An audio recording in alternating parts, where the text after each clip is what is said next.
Step into the VIP section of the Latin Quarter Nightclub in Manhattan. The date is November 28, 2008. The deep bass from the DJ booth vibrates through the floor. Patrons crowd the dark, narrow stairwells. Plaxico Burress, the reigning hero of New York, navigates the dense, chaotic room wearing a pair of loose sweatpants. Tucked discreetly into his waistband sits an unregistered .40 caliber Glock pistol. The fabric offers inadequate friction. The dense metal weapon begins to slide down his right leg. He reacts instantly. A man carrying a loaded firearm in a crowded room operates purely on survival instinct. He reaches out to catch the falling steel before it hits the floor. His fingers wrap tightly around the trigger guard. The explosion shatters the music. A hollow-point bullet tears directly through his right thigh, narrowly missing the femoral artery. The sharp scent of gunpowder physically suffocates the VIP room. Blood immediately stains the fabric. The public quickly labeled the event a comical disaster. Late-night television hosts spent weeks laughing at the star receiver who shot himself in the leg. They framed the gunfire as a display of pure incompetence. They misread the ballistics. The discharge inside the club represented the inevitable detonation of a psychological time bomb. Far beyond a humorous misstep, the weapon fired because a millionaire athlete walked into a party paralyzed by the exhausting delusion that he was being relentlessly hunted. To understand the presence of the firearm, observers must look beyond the police report. They must examine the violent intersection of sudden wealth and lingering trauma. The National Football League routinely drafts young men raised in some of the most treacherous zip codes in America. These athletes grow up learning that visible success paints a glowing target on their backs. In extreme poverty, possessing physical cash or wearing expensive jewelry invites violence. You survive by keeping your head down. When a franchise like the New York Giants signs a contract, they forcibly alter that survival dynamic. The front office hands a young athlete a guaranteed check for $35 million. They drape him in the blinding spotlight of the biggest, most aggressive media market in the world.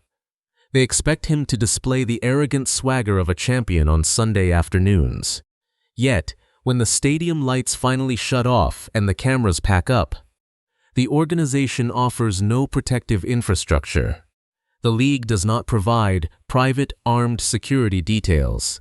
The team does not assign personnel to escort the player safely back to his residence. They drop a walking ATM into the midnight streets of Manhattan and expect him to navigate the shadows alone. This environment breeds a lethal psychological condition. Criminologists recognize it as hyper-vigilance. The athlete knows his net worth is public information. He knows his face is recognizable on every street corner. Every stranger approaching his tinted vehicle from the blind spot becomes a potential lethal threat. Every loud, unexpected noise in a concrete parking garage triggers a violent adrenaline spike.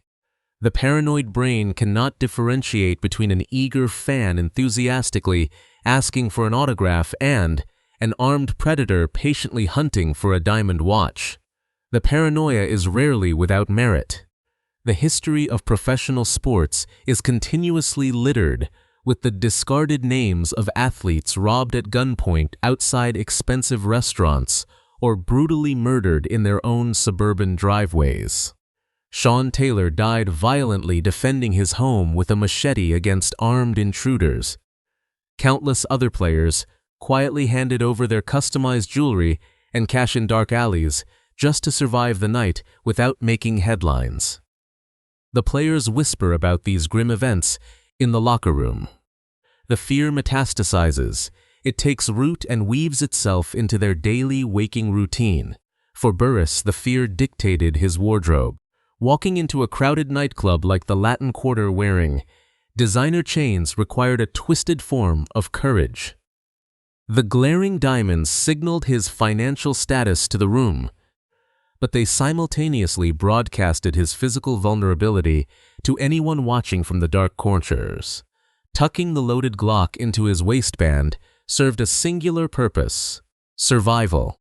His exhausted central nervous system convinced him that a fatal attack was imminent. He lived in a perpetual state of defense. He truly believed his own league abandoned him and left him exposed to the wolves. The gun acted as a pacifier for his anxiety. Feeling the cold steel against his skin provided a false sense of control in a chaotic world. It allowed him to stand in the VIP section and temporarily quiet the alarms blaring inside his head. He exchanged his legal safety for emotional peace. He operated under the desperate delusion that he could outshoot an ambush. The smell of medical antiseptic replaces the scent of cigar smoke. Burress lies on a crisp, white hospital bed under glaring fluorescent lights. Doctors successfully stabilized the gunshot wound. He survived the physical trauma. He expected the front office of the New York Giants to arrive, assess the damage, and begin drafting a sophisticated public relations strategy to protect their star asset. Nobody from the ownership group walked through that hospital door to offer comfort. The National Football League bypassed any rescue operation and initiated a swift corporate execution. A specialized, invisible machinery activated the second the bullet cleared the barrel. This mechanism operates as the flash erase protocol. Professional franchises treat young athletes as highly valued commodities during the active production phase, but discard them the exact moment legal liability outweighs gridiron statistics. Just 9 months prior to the nightclub incident, Burress existed as a living deity in New York City. He famously beat his defender in the corner of the end zone, caught the game-winning touchdown pass in the Super Bowl, and violently dismantled the perfect, undefeated season of the New England Patriots. Millions of fans screamed his name during the historic championship parade through the Canyon of Heroes. He signed a lucrative $35 million contract extension as his reward. He belonged to the elite royalty of the city. He believed the city loved him. The blood had barely dried on his sweatpants before the kingdom exiled him. The speed of the corporate abandonment remains the most chilling, calculated detail of the night. Within 48 hours of his admission to the medical center, the New York Giants publicly suspended him for conduct detrimental to the team. They immediately placed him on the obscure non-football injury list. This specific legal designation allowed the billionaire ownership group to cleanly, legally sever their financial obligations while protecting the salary cap. They withheld his base salary. They voided the remaining guarantees within his new contract. They locked his locker.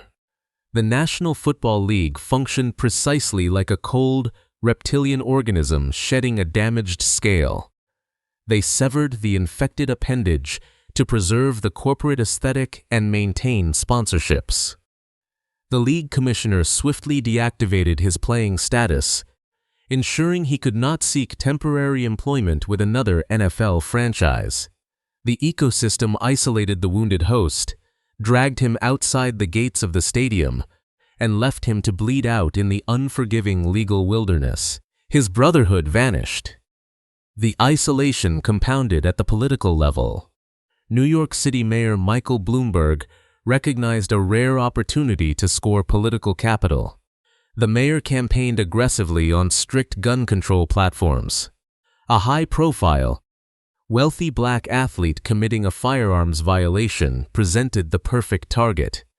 Bloomberg stood in front of the press, pointed directly at the fallen athlete, and publicly demanded the maximum penalty allowed by state law.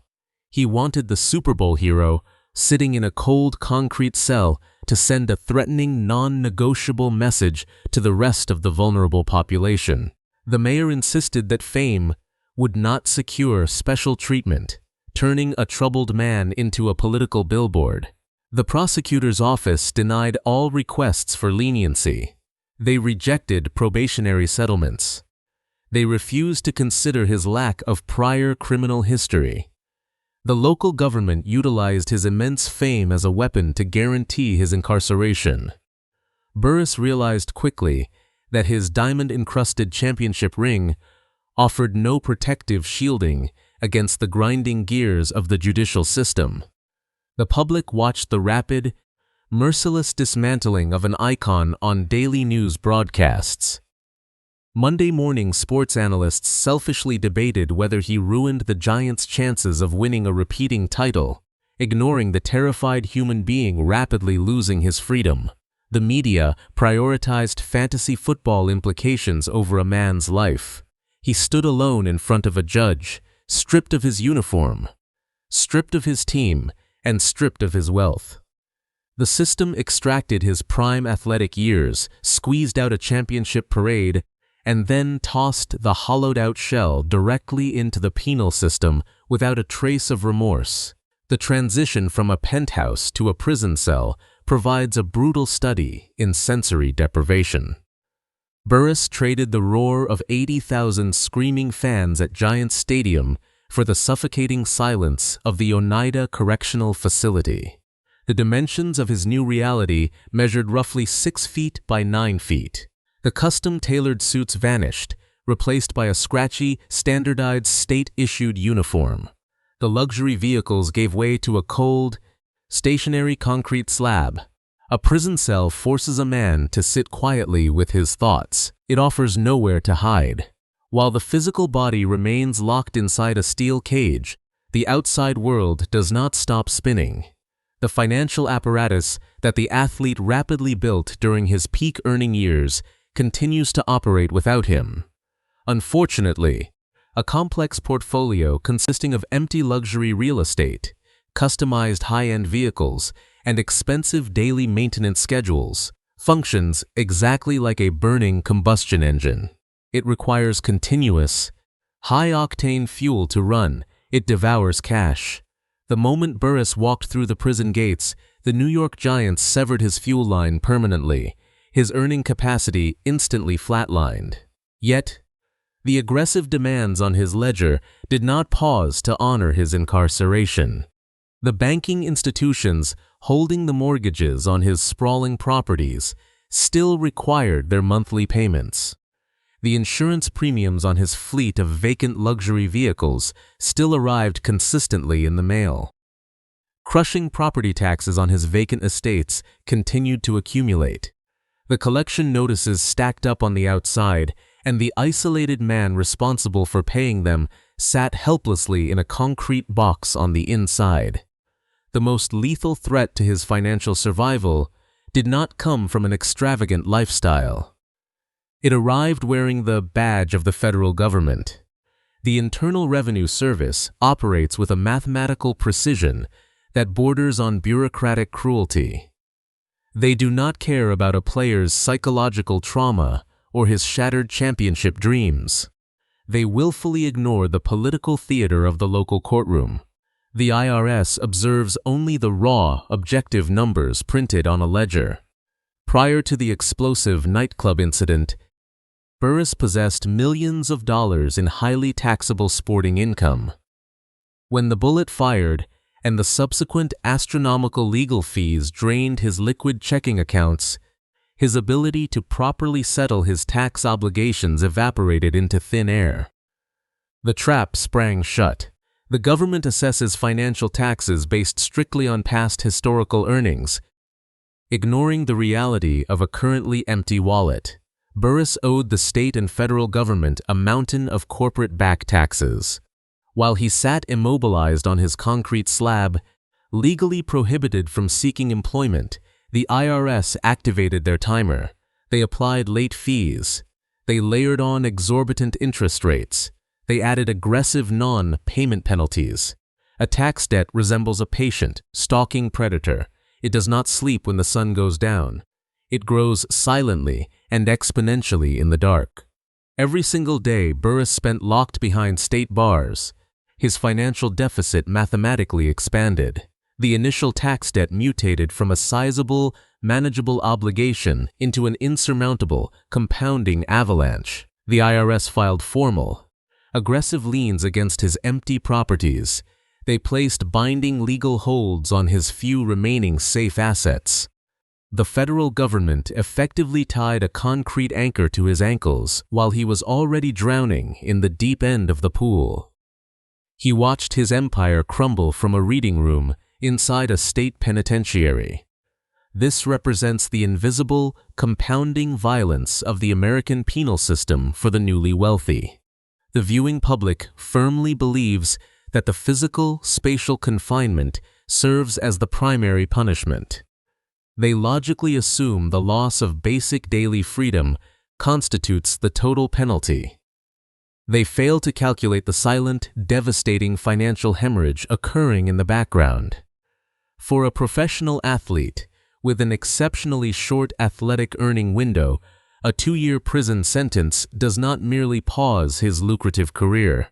It rapidly vaporizes his foundational wealth and pushes him toward bankruptcy. He could not renegotiate his lucrative contracts from a payphone.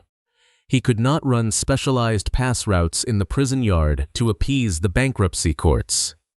His singular ascetis elite physical capability was rendered obsolete by the state. The system required him to perform labor to pay his crushing debts, but simultaneously locked him in a cage where labor was prohibited. It created an impossible paradox. He entered the state facility as a millionaire wide receiver at the true peak of his fame. When the steel doors eventually opened late in the second year, he walked out as an aging, financially depleted ex-convict carrying a crippling tax burden. The hollow point bullet took a tiny fraction of a second to destroy the muscle in his right leg. The ensuing, agonizing silence of the prison cell took 2 full years to quietly empty his bank accounts, survey the wreckage, then survey the graveyard beside it. Junior Seau, one of the most decorated linebackers in league history, retired after 18 seasons of catastrophic head trauma and walked directly into clinical depression. He drove off a cliff. He survived that. He later placed a firearm against his own chest and pulled the trigger. He was 50 years old.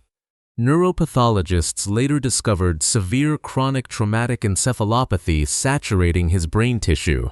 Dave Duerson, a 4-time Pro Bowler and 2-time Super Bowl champion, shot himself in the chest in a Florida townhouse in 2011. He deliberately aimed at his chest rather than his head to preserve his brain tissue for scientific research. He sent a text message to his family requesting the donation before he died. He was 50 years old. Aaron Hernandez, a gifted tight end at the absolute peak of his productive career, murdered a man in cold blood and hanged himself in a Massachusetts prison cell in April 2017. Researchers discovered that his brain exhibited the most advanced case of chronic traumatic encephalopathy ever recorded in a person his age. He was 27 years old. Warren Sapp, the dominant defensive tackle who terrorized offensive linemen throughout the Tampa Bay Championship dynasty, declared Chapter 7 bankruptcy in 2012 and was later arrested on charges of assault and solicitation. He spent his final productive years dismantling his own legacy in slow, painful installments. Plaxico Burress is not in this graveyard. He served his 20 months. He negotiated a quiet, painful settlement arrangement with the federal tax authorities. He staged a modest athletic comeback with the Pittsburgh Steelers and the New York Jets, long enough to satisfy the competitive hunger that had defined him since childhood. He then exited the professional arena with deliberate, unhurried composure. He now runs a luxury sock brand. He records a podcast. He speaks publicly about the structural failures of athlete financial preparation with the measured calm of a man who genuinely survived the wreckage and chose not to return to it. This outcome sounds small when measured against $35 million contracts and championship rings. It sounds almost embarrassing compared to the godlike status he briefly held in New York City. The conventional narrative labels him a cautionary tale of spectacular self-destruction. The conventional narrative is blind to the paradox sitting directly in front of it. The hollow-point bullet he fired into his own thigh on that November night in 2008 functioned inadvertently as the most effective exit ramp available to him. It forcibly ejected him from a machine that was quietly grinding his nervous system, his cognition, and his financial future into industrial dust. By committing the stupidest, most self-defeating act of his professional career, he stumbled accidentally into the only category of NFL player that matters in retrospect, the ones who survived. He did not lose his mind to chronic traumatic encephalopathy. He did not lose his freedom to a murder charge. He did not lose his dignity to a bankruptcy auction that sold his home furnishings to strangers for cents on the dollar. He paid a heavy price.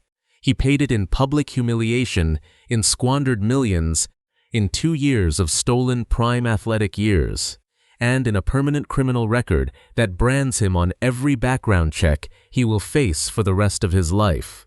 The price was enormous, and it was real, but he paid it once, and then he walked away. The National Football League extracts a far darker toll on the men who stay inside its perimeter. It demands a continuous, escalating series of physical and psychological payments that compound with brutal interest over time. The athletes who dedicate their complete existence to the machine rarely exit cleanly. The machine does not release its most loyal servants graciously. It runs them until the moving parts disintegrate under the mechanical stress. The gun misfired. The athlete lived. In the cold arithmetic of the NFL's long casualty list, that outcome qualifies as a rare, improbable victory.